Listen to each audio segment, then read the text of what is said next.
largest news team on the Central Coast with important local coverage. This is KCOY-12 Central Coast News at 6 o'clock. Good evening and thanks for joining us. I'm Paula Lopez. And I'm Scott Hennessy. We begin at 6 with the bust of a major cocaine operation in San Luis Obispo County. The Sheriff's Department has broken up a major manufacturing and distribution operation with ties to Mexican drug cartels. KCOY-12's Keith Carls is following this for us live in San Luis Obispo. Keith, investigators are calling this one of the largest cocaine busts there in recent history. They are, Scott. In fact, the Sheriff's Department says it began investigating this cocaine ring back in November of last year. Now, at a press conference this afternoon, Sheriff Ian Parkinson said that his narcotics unit got help from federal and local agencies, as well as law enforcement from as far away as the Republic of Ireland, in terms of breaking up what he says was a major cocaine making and dealing operation. Now, the sheriff says search warrants were served in Morro Bay, Los Osos, Atascadero, and Paso Robles, resulting in the seizure of more than 5 kilograms of cocaine, several guns, and ammunition. So far, 9 men have been arrested, including one man who allegedly traveled to Ireland during the investigation. Involved a sophisticated operation that they're distributing and dealing kilos of cocaine at a time, and not only inside the county but in surrounding counties as well. It's believed the operation has ties to the Mexican drug cartel. 9 people were arrested on various charges, and additional charges are pending, and the investigation is continuing. Now, Sheriff Parkinson says cocaine is making a resurgence on the Central Coast, along with heroin, accounting for the majority of people in San Luis Obispo County Jail custody for drug-related crimes. Now, all 9 of the suspects involved in this cocaine ring busted operation are being held in county jail. The district attorney's office says it's seeking to have their bail set at $1 million each. All of them are expected to begin making court appearances on the charges against them as early as tomorrow. Live in San Luis Obispo tonight, Keith Carls, KCOY-12 Central Coast News. Keith Carls, thank you. Well, the chairman of the Senate Judiciary Committee is pushing for answers after the brutal death of Marilyn Ferris in Santa Maria. She died 8 days after she was brutally attacked with a hammer and raped when 2 men broke into her Northwest Side home. Victor Martinez is one of those arrested. He is in the country illegally and had been arrested by police on several other occasions. Last week, Police Chief Ralph Martin blamed federal and state officials for a lack of policies on undocumented immigrants committing violent crimes. In a letter sent today, Senator Chuck Grassley is demanding to know why the Immigration Service, commonly called ICE, didn't keep better track of Martinez and deport him. In that letter, Grassley also wrote part of the reason Martinez got out of jail is because Santa Maria being a sanctuary city. No one in our newsroom remembers that ever happening. We double-checked with the city, and it's not correct. Santa Maria is not a sanctuary city for immigration. In the meantime, Martinez and the other man accused of attacking Ferris will be in court Thursday facing murder charges. We now know the name of a man shot and killed in Santa Maria Friday night. Police identified the victim as Juan Francisco Valdez. The 39-year-old Santa Maria resident was found lying in the middle of Miller Street in downtown. He was shot several times. Now police are looking into the victim's background for any clues as to why someone would want Valdez killed.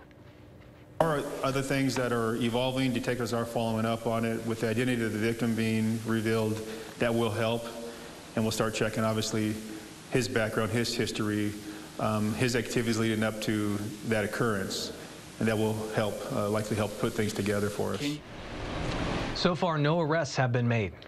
A funeral for a Santa Maria tow truck driver who was killed in an accident involving heavy machinery was held today in Santa Barbara. Sergio Orozco was killed on the property of Smitty's Towing on Betaravia near Blosser last Friday. He was crushed between the winch cable and the side of his tow truck. He was airlifted to a Santa Barbara hospital where he later died.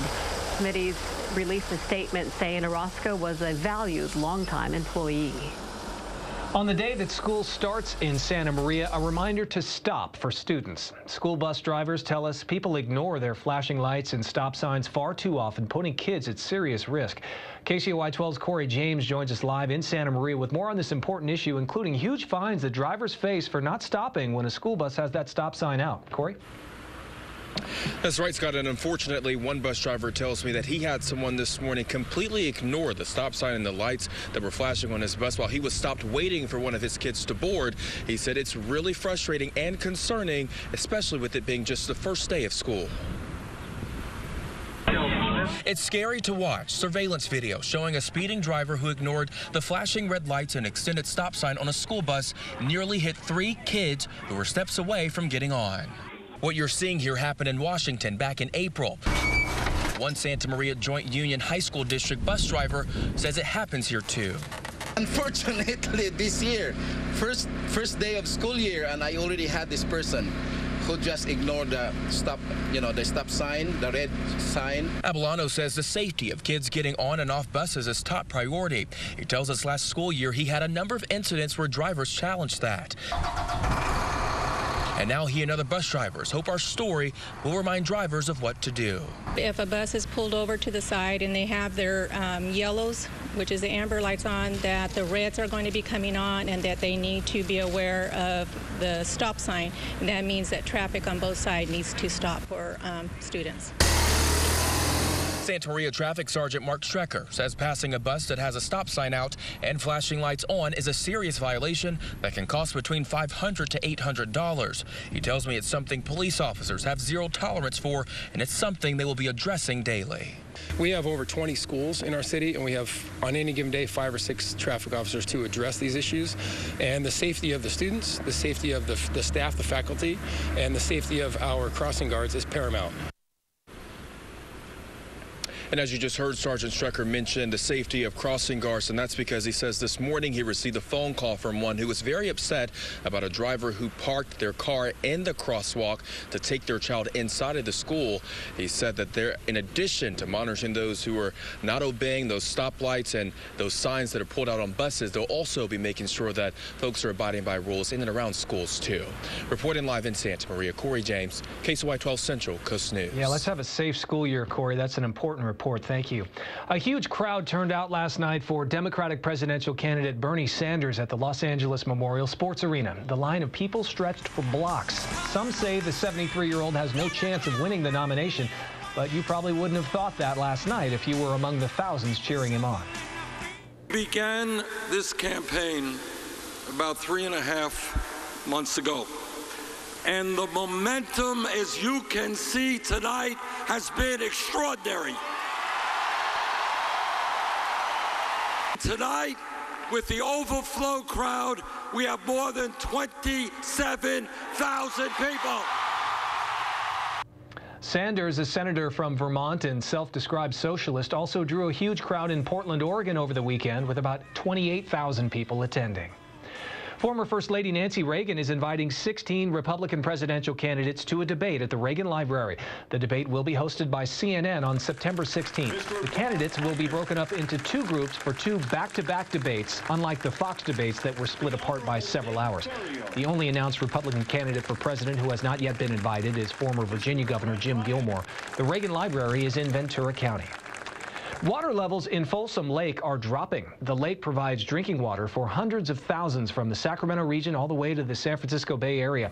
The lake is being drained about 3 times faster than it's being replenished. But officials say slowing or stopping the flow of water would be a violation of federal law.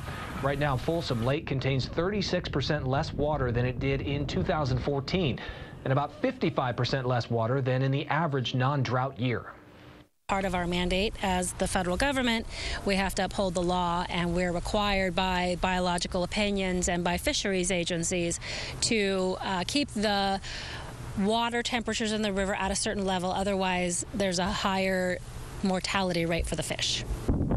If Folsom Lake drops to its minimum volume, state officials say they might be forced to use special temporary water pumps to get drinking water from the lake to people who need it. Time now Now to check in with meteorologist Jason Stiff in the First Alert Weather Center. Jason, warm up, I understand, is heading our way. Yes, and we're not getting any rain in the short term, although for the second straight morning we did have a trace of light mist falling out of the clouds in Santa Maria. Yesterday we also had it in San Luis Obispo, but no measurable precipitation. Highs today were comfortably above average, and we would like to have some rain-bearing clouds, but they're not in the forecast right now. As you can see, we have an area of low pressure just off the northern California coast. That will start lifting to the northeast. Before it does, it'll still bring us more in the way of low clouds and fog along the central coast, but not quite as long lasting in the last few days has been. And also we'll have more sunshine, and also it won't be quite as big an area. So expect a partly cloudy sky tonight. Isolated areas of fog, just a few areas of low clouds as well, with lows in the 50s and lower 60s. More details about the changes coming to our weather pattern in just a few minutes. Jason, thank you. Well, a California judge is criticizing the state for not doing enough to control pollution from its farm fields. Superior Court Judge Timothy Frawley has ordered the state and Central Coast Regional Water Quality Board to draft new rules to protect human health and groundwater from agricultural pollution. Monday's ruling stems from a case involving 5 nonprofit organizations and an elderly woman who claimed she couldn't drink her tap water because of pollution from area farms. Well, get ready to pay even more for a dozen eggs. The massive bird flu outbreak in the Midwest is creating an egg shortage. Producers have been forced to destroy millions of chickens because of the disease, and one analyst says if the outbreak continues, retail egg prices could hit $6 or higher for a dozen. Wow. Well, Donald Sterling is making headlines again. This time he's headed to court. To find out who he's now blaming for losing the Clippers, that's all coming up next. Live, Paula Lopez, Scott Hennessy, meteorologist Jason Stiff, and Mike Clan Sports. KCOY-12 Central Coast Local News, live at 6. The controversial issue of vacation rentals is back on the agenda for city leaders in Santa Barbara. The last time they talked about vacation rentals was back in June. That's when they decided to enforce the current rules, which ban vacation rentals anywhere in the city except for commercial zones and high-density residential areas. Before, city staff had enforced the ordinance based on complaints. Now they're being told to be more proactive. And tonight, the city council will be asked to allocate money to help staff stop people from illegally operating vacation rentals. The council also will be asked to look at rules that would allow people to rent out rooms in their homes. The council is interested in exploring that, and staff will be working on a program to potentially allow that, and that would allow people to rent out a room or a room in their home so long as it's their primary residence and they may or may not be there during the rental. That's one thing that we still need to hear from council about. People who support vacation rentals say it's part of their business operations. Some homeowners say renting out their rooms helps them to pay the mortgage. Let's go back to the First Alert Weather Center. Jason has his eye on a heat wave that is slowly making its way in our direction. Jason? Yes, indeed. A ridge of high pressure is going to start pushing our way, bringing us even more sunshine, certainly more warmth also. Today was an ideal day, slightly above average. A lot of sunshine once we lost those morning clouds. Again, you can see the beautiful sunshine off the Pacific Ocean there, live from Tepisque. 75 degrees is where we stopped rising today. 2 degrees warmer than average, and the low with all the clouds this morning still 7 degrees warmer than average at 61. With all that sunshine, 72 comfortable degrees. The wind breezy, 15 miles an hour out of the northwest, but still a pleasant day for just about everybody. It's already cooling in Paso Robles down to 77 degrees, 69 in San Luis Obispo, 73 in Lompoc, and 76 in Santa Barbara. And the wind also fairly easy to take. Light to moderate breezes. Most areas between 10 and 15 miles an hour, but both San Luis Obispo and San Ynez at 16. That will be weakening. As we look around the country, there's an area of low pressure just north of Toronto, spreading a lot of rain right up and down the eastern seaboard, all the way down toward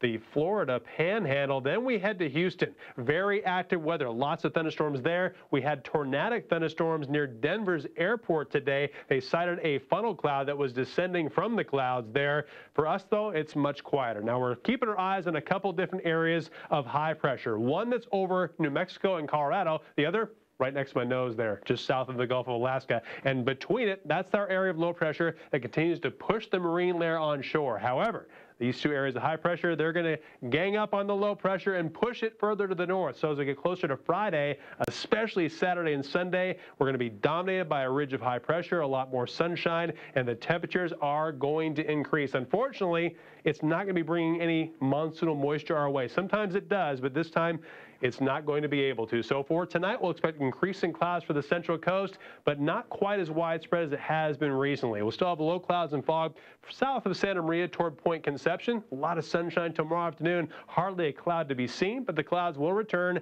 by Thursday morning. Again, not quite as many as we've had recently, mainly around Vandenberg as well as Lompoc, and expect even more sunshine for Friday, Saturday, and Sunday. And those temperatures will be well above average. So here's your forecast for the next 24 hours. I mean, a lot of clouds tomorrow morning, but we'll have plenty of sunshine by the late morning hours through the afternoon. A low of 60 and a high of 78 degrees in Santa Maria, also 78 degrees in Orchid, and 85 in Santa Ynez. Heading to the north, even more sunshine, just some patchy fog near the beach. A high of 70 in Pismo Beach, 80 in San Luis Obispo, and a hot 90 in Paso Robles. That's going to be the coolest day of the next 7 there. We'll have some triple digits by this weekend. For the south coast, also a few clouds tomorrow morning, but it won't last long. A mostly sunny afternoon with a high of 83 in Santa Barbara. Next 7 days in Santa Maria and Orchid, we do expect a lot more sunshine Thursday through Sunday, and those highs climb into the 80s Thursday, and they do not leave for quite some time, up to 85 Saturday and Sunday. San Luis Obispo, 80s across the board. Tomorrow being the coolest day of the next 7 at least, 87 degrees for high Saturday and Sunday. For the 5 cities, no 80s for us, but 70s for sure. 75 degrees this coming weekend with a lot of sunshine and even less morning fog here as well. And for Lompoc, I'm expecting upper 70s and lower 80s all the way through the weekend, with Saturday and Sunday being the warmest. Thank you, Jason. The former owner of the Los Angeles Clippers is suing celebrity gossip website TMZ and his former mistress. In Donald Sterling's lawsuit, he says he was illegally recorded talking to his then-girlfriend, V. Stiviano. Sterling claims that recording was given to TMZ by Stiviano or her agents, and then TMZ only made parts of it public. Those audio clips, Sterling says, harmed his reputation. Sterling was heard making racist comments. After the audio was released by TMZ, Sterling was banned for life from the NBA and lost ownership of the Clippers. Well, NASA astronauts don't just fly around the universe anymore. Now they're actually growing food. Find out what the first vegetable that was made in outer space. And next in sports, St. Joseph High School football returns plenty of experienced players led by their star quarterback. Mike Clan previews the ninth season next.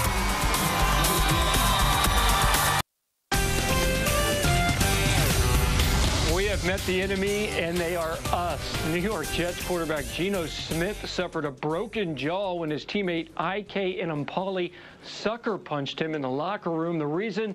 Smith owed Enampali $600 for a plane ticket.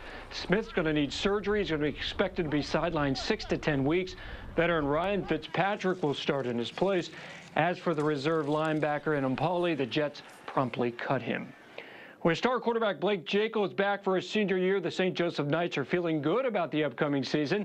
St. Joe's won a playoff game last year behind the dual threat of Jacobs.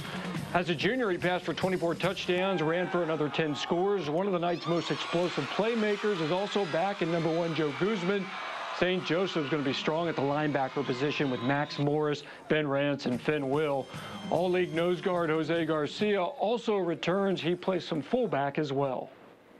We're a good group of kids, and I mean, we're getting stronger in the off-season, bigger in the off-season, and we have a lot of skilled players and everything. I mean, we don't have a lot of numbers, so like it helps that everyone shows up and everyone like puts 100% effort every day. Our goal is to be competing for a league title and competing for playoff spots year in and year out, and hopefully we can take another step further than we did last year. The Knights finished second last year in the Los Padres League behind Lompoc. That's sports. We'll be right back.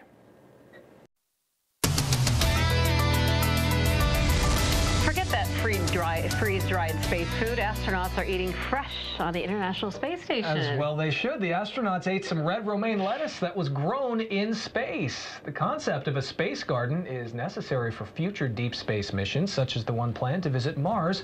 where the travel time takes years. Fresh vegetables that are out of this world. How about that?